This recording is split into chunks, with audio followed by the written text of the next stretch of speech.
Share করছি গতকাল রাতের খাবার। তো গতকাল রাতে প্রথমেই ছিল এখানে টমেটো ভর্তা। টমেটো ভর্তা কেন জানি আমি আগে খেতে পারতাম না, তবে ইদানিং খেতে বেশ ভালোই লাগছে। টক টক একটা ফ্লেভার এসে খেতে বেশ মজা লাগছিল। তো টমেটো ভর্তা দিয়ে ভাত খাওয়ার পর এরপর নিলাম ডিমের তরকারি।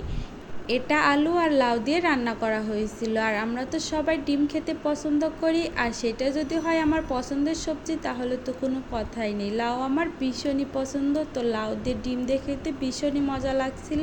আচ্ছা, তোমরা কোন সবজিটা খেতে বেশি পছন্দ করো অবশ্যই কিন্তু কমেন্টে জানিও। আলহামদুলিল্লাহ গতকাল রাতে আমি এগুলোই খেয়েছি। ধন্যবাদ, আল্লাহ হাফেজ।